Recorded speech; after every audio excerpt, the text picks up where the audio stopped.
In the story about the Bookworm, we are jumping right back into the void, where half of our heroes are trapped.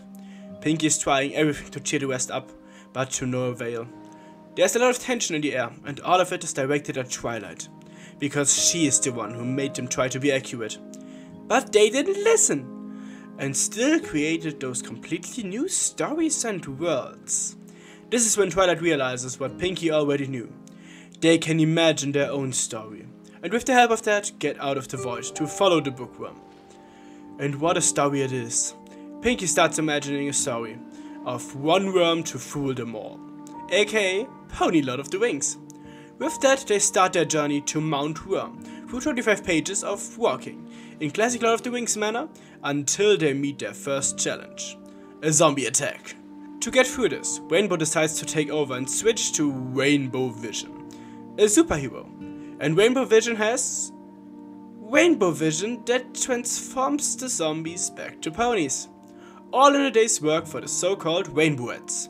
And those get beamed up to their ship, which is called the Universal Rainbow, and turned all this into Ponyfied Star Trek. They encountered something outside of the ship, something alive. But before any of us get to see if it is the Bookworm, it's time to check on Ponyville, where we find a Game of Thrones reference, a little dog, and Car from the Jungle Book. But most importantly, the villains I mentioned in the first part of the storyline, who are eating at Sugar Cube Corner, and they plot their plan. Rob from the peasants, give it to the queen. But the CMC won't have it, and threaten her while accidentally telling her about the elements of harmony. And of course, she must acquire them. Applejack, Fluttershy, and Daring Do are hiding in a library, trying to get their friends home. Those friends still are investigating, and what they uncover is a group of space fleas. But for some reason they can't communicate with the team outside, which is why Rarity decides to take over to save them, and switch to a film noir.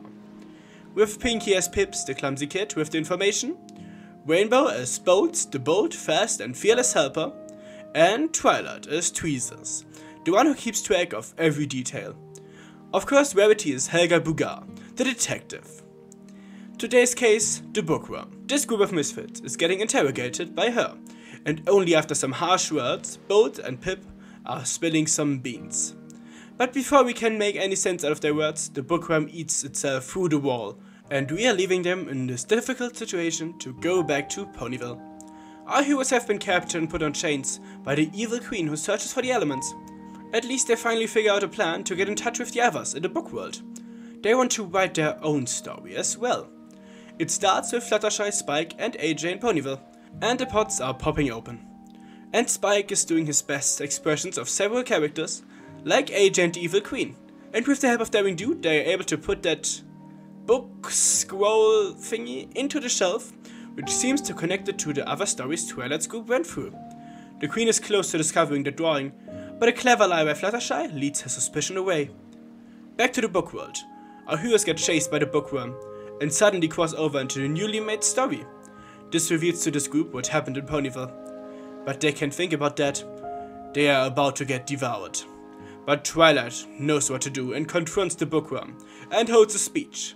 He can't ruin her friends. He maybe can ruin her books, but not her friends. But that's just like all the other times. The worm would be the villain, like in all the stories he has read. He knows, because he reads all the books he eats. And nothing is gonna stop him from continuing until he finds one he likes. And they know what he will like, and start to imagine a story where the Bookworm becomes good and saves Ponyville to become a hero. This convinces him to help Twilight to get them out. And once they are back in Ponyville, everything goes by so fast. And the Bookworm poops away all the evildoers, while restoring all of the books to their former glory. At last he blobs away the Queen and becomes the hero he always dreamed to be. And now he can go wherever he wants and be a hero, and transform the view on Bookworm kind. At the end, Pinky gets her hoof back that got taken away earlier, and Twilight gives the Bookworm a well-deserved outro. The Bookworm wasn't the only one to learn the lesson that day. Sometimes we all need to remember that creativity and friendship fix just as many things as knowledge. And with that, the story of the Bookworm is over, and we will never hear from him again.